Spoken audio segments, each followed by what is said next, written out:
Do you make choices with your consumer money to create positive changes, like switching to clean energy? Do you know that your investment money can go against those positive changes?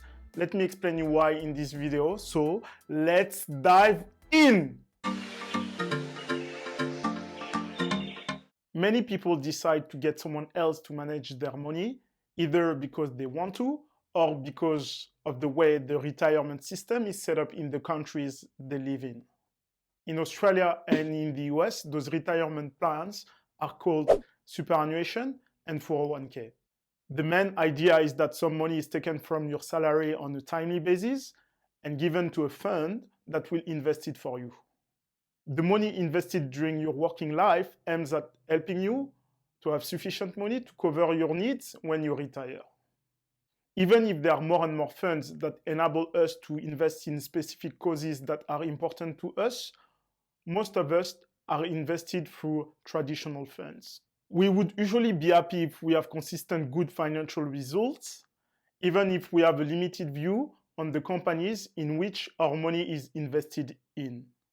The problem is that the choices that are made with our investment money also reflects our personal values. So the question is, if your money is not invested through a fund that will follow a socially responsible investing strategy, is your investment money really aligned with your personal values? And my answer is, if your money is managed through a traditional fund, there is a high probability that your investments are not aligned with your personal values. And I believe so for three key reasons. Reason number one, there is a limited consideration of your values from traditional funds. Reason number two, your investment money is a vote in favor of the company that you own. Reason number three, you might be fighting an issue that you are indirectly creating. Before to dive into each of those points, let me clarify something quite important. There is a time when certain decisions in life or in business extend beyond analytics and logic. Yes, we always want to run the numbers, analyze everything, look at the different options, but in some cases, all that is not enough.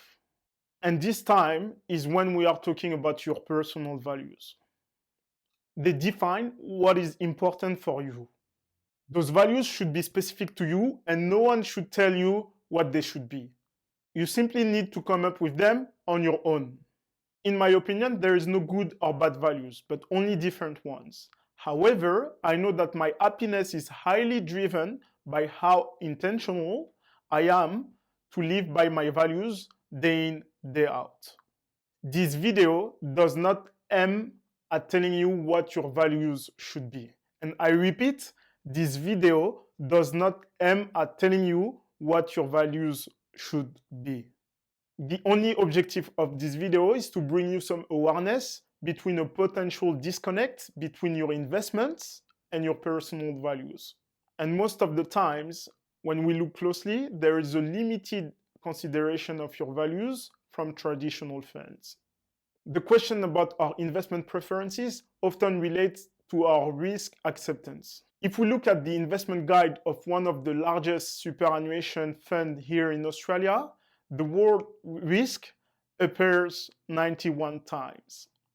While there is a big focus in making sure that we are comfortable with the risk taken with our money, there is a lack of interest in getting what really matters to us. The word personal values appears 0 times in the exact same document. And on top of that, when we look at the process they suggest to define what type of investor we are, there is nothing relating to personal values. This lack of willingness to understand our values could be driven by our lack of interest to understand how people managing our money actually make money. For many of us, investing is just about turning a profit, and we do not really want to understand what is happening in the kitchen. I guess the question is, why should you care about this if you are paying someone else to do it? The issue is that this thinking creates a values vacuum that gets filled up by someone else's values. This limited consideration of our values creates a problem, as every single one of us makes a decision with our wallets. Our investment money is a vote in favor of the companies we own.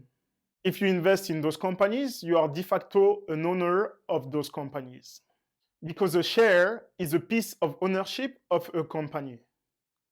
If company ABC has 10 shares in the market and you own 5 of them, you own 50% of the company.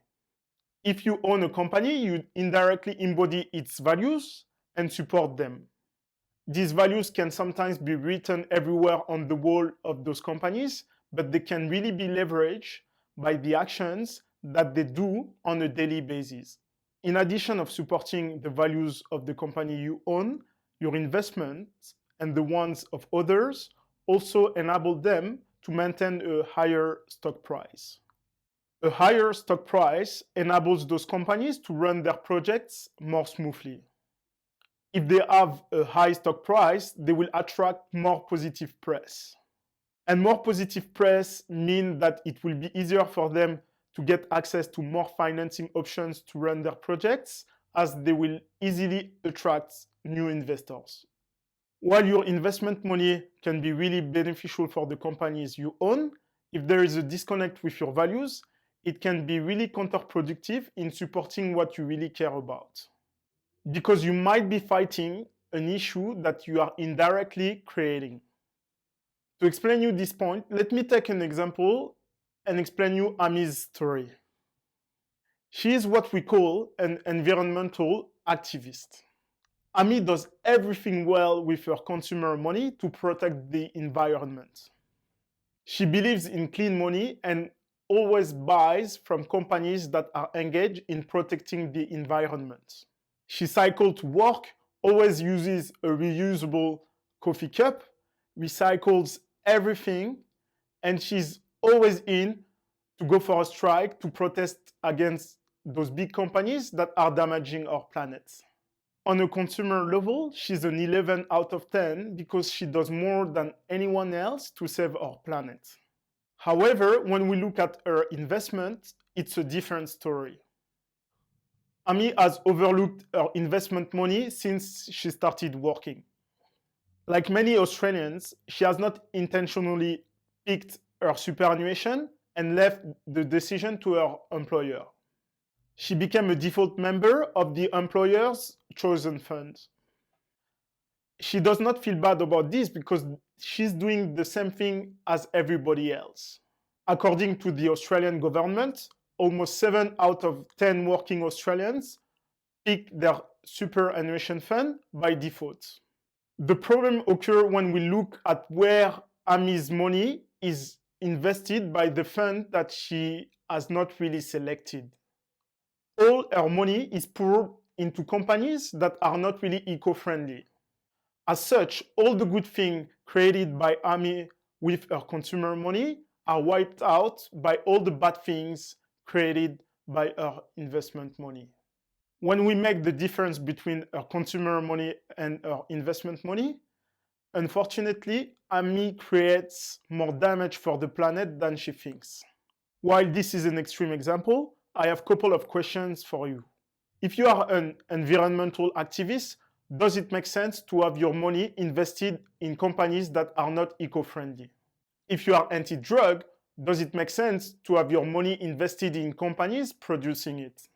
If you are against any form of animal cruelty, does it make sense to have your money invested in companies using animals to manufacture their products? And my final question to you is, are you feeling the same disconnect than Ami when you look at your personal values and your investments? I do not have the answer to this question, but I hope that this video helps you to reply to it more easily. If this is the case, please let me know in the comment section. This is it for today, guys. I hope you enjoyed this video, and if this is the case, feel free to drop a like. And if you want to get more contents like this, feel free to subscribe as well. Have a good day, talk to you soon, and peace out.